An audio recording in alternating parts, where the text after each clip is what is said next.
Hello everyone, आज हम बात करने जा रहे हैं एम्बिगुअस जेनिटेलिया के बारे में।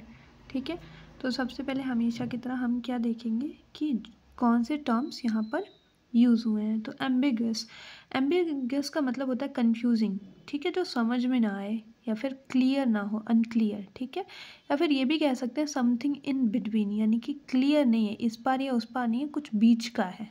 ठीक है, इंग्लिश वर्ड है तो इंग्लिश में इसकी मीनिंग होती है having more than one possible meaning, यानी कि एक से ज़्यादा जिसकी मीनिंग हो सकती हैं। ठीक है, तो अभी इस पे ध्यान रखते हैं समथिंग इन बिटवीन। चलिए बात कर लेते हैं इंट्रोडक्शन के बारे में।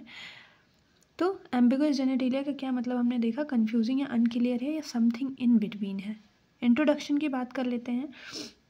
तो क्या कह रहा है, ambiguous genitalia is a birth defect. एक बर्थ डिफेक्ट है जिसमें बेबी क्या होता है, उस ऐसा लगता है कि उसके पास जो जेनाइटल्स हैं वो अब एक मिक्सचर है मेल और फीमेल जेनाइटल का, यानी कि वी कांट डिफ्रेंशिएट कि वेदर ही इज़ मेल और फीमेल।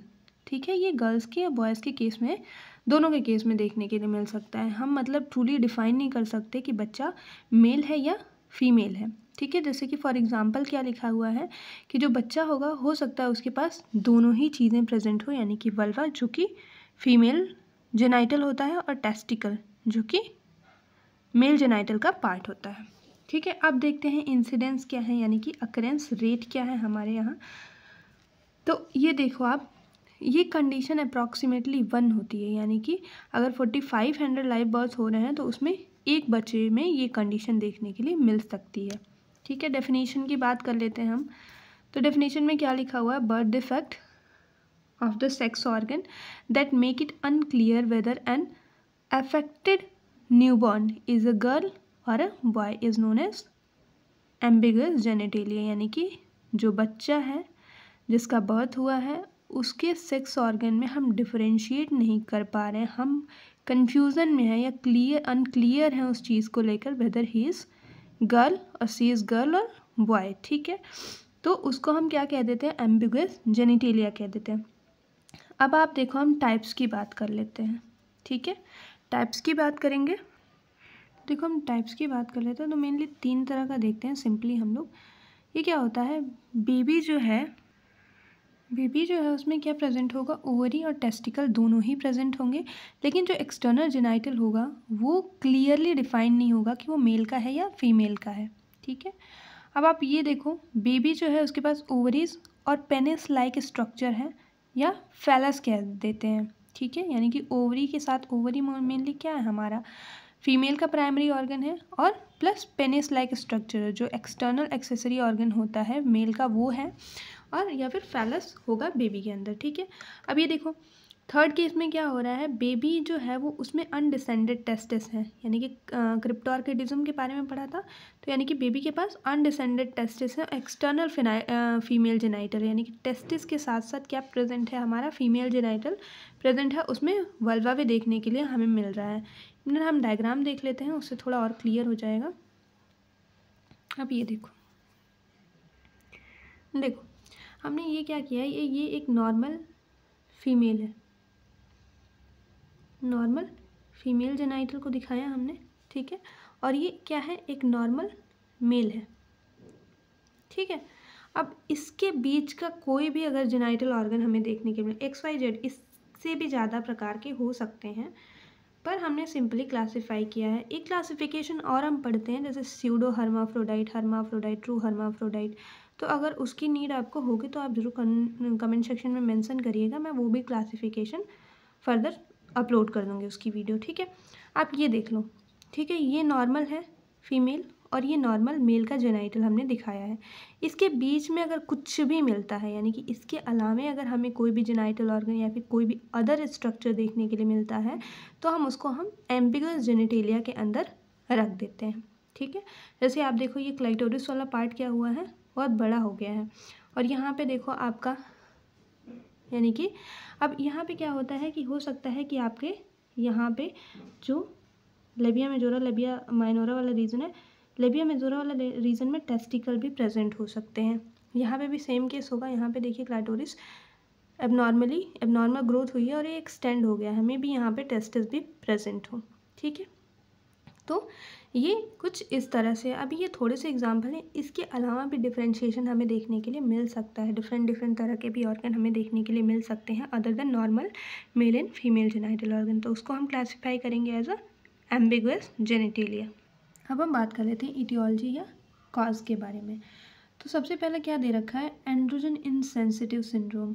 इसमें क्या होता है, जो मेल होता है, जो पर्सन होता है या फिर जो बेबी होगा वो जेनेटिकली तो मेल होगा, ठीक है, यानी कि उसके अंदर जो क्रोमोजोम होंगे वो XY क्रोमोजोम होंगे, बट जो एंड्रोजन हार्मोन होता है जो मेनली मेल में पाया जाता है वो क्या होगा, वो रेजिस्टेंट होगा, ठीक है, यानी कि उसका प्रोडक्शन बहुत ही कम होगा जो कि मेल अपीयरेंस के लिए रिस्पॉन्सिबल होता है, ठीक है। तो यानी कि बच्चे के अंदर क्या होगा, मेल अपीयरेंस नहीं आएगा, ठीक है, यानी कि वो जो वॉइस होती है, मसल्स आती हैं ड्यूरिंग जब प्यूबरिटी गेन करता है बच्चा, ठीक है, तो वो चीज़ें हमें नहीं देखने के लिए मिलेंगी, राइट।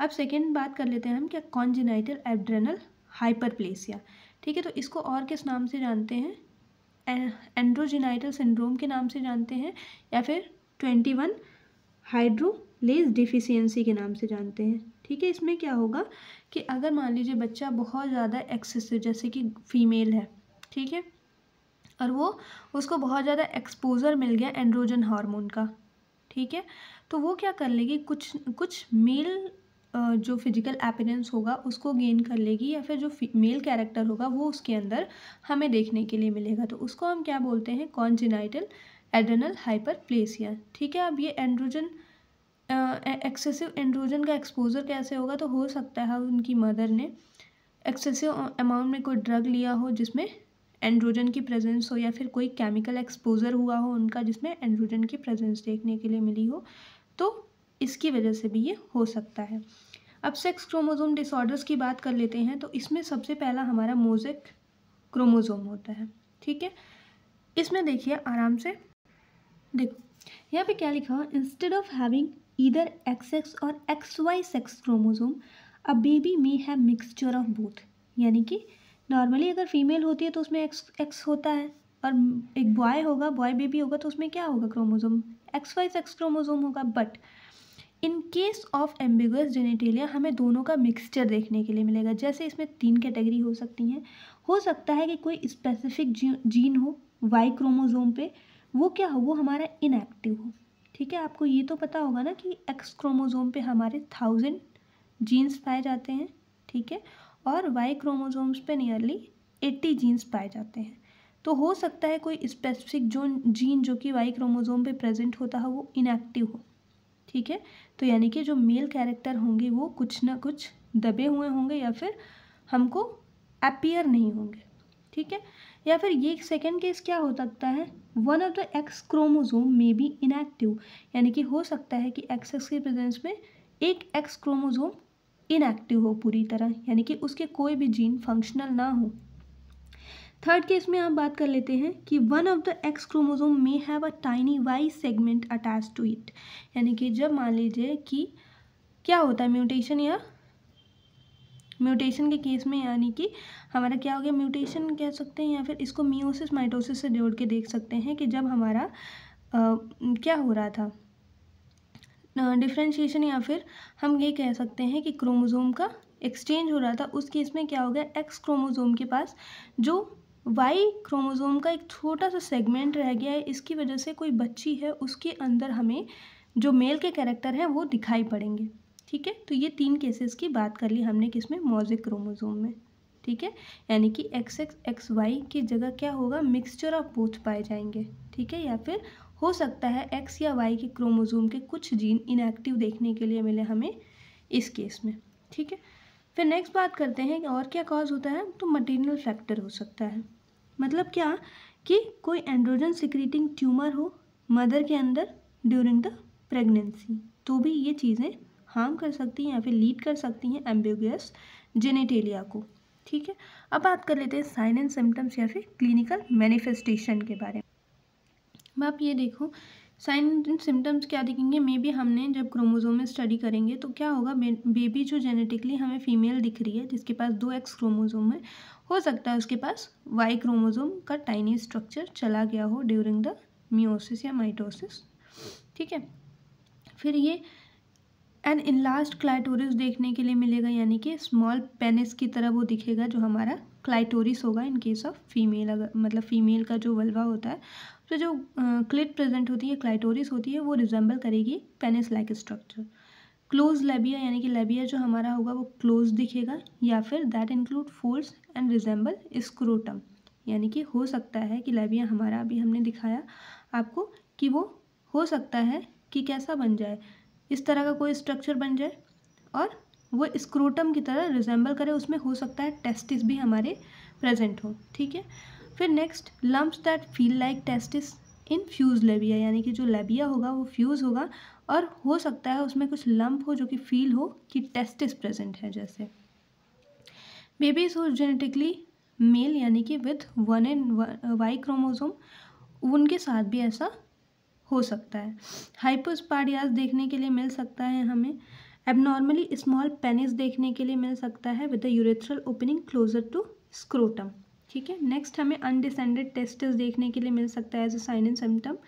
ठीक है, एंड एम्प्टी स्क्रोटम देखने के लिए मिल सकता है, यानी कि टेस्टिस वहाँ पे प्रेजेंट नहीं होगा, स्क्रोटम में प्रेजेंट नहीं होगा। That has the appearance of the labia with और विदाउट माइक्रोपेनिस, यानी कि हो सकता है माइक्रोपेनिस प्रेजेंट हो सकता है ना भी प्रेजेंट हो वहाँ पे। बात करते हैं पैथोफिजियोलॉजी की, तो इटियोलॉजिकल फैक्टर की वजह से क्या हुआ है, आपका एबनॉर्मल डेवलपमेंट होगा जेनाइटल ऑर्गन का, जो कि 6 to 9 वीक में होता है, यानी कि एक्सटर्नल जेनाइटल ऑर्गन हमारे 6 to 9 वीक ऑफ जेस्टेशन में अपीयर होने लगते हैं। ठीक है, तो अब आप ये देखो एबनॉर्मल पेनिस और क्लाइटोरिस का डेवलपमेंट होगा, या दोनों स्ट्रक्चर एक साथ डेवलप हो जाएंगे ड्यू टू सब एबनॉर्मेलिटी या इटियोलॉजिकल फैक्टर फीटस में by the end of 17 to 18th week of gestation, और ये लीड करेगा फाइनली हमारे एम्बिगुअस जेनेटिलिया को।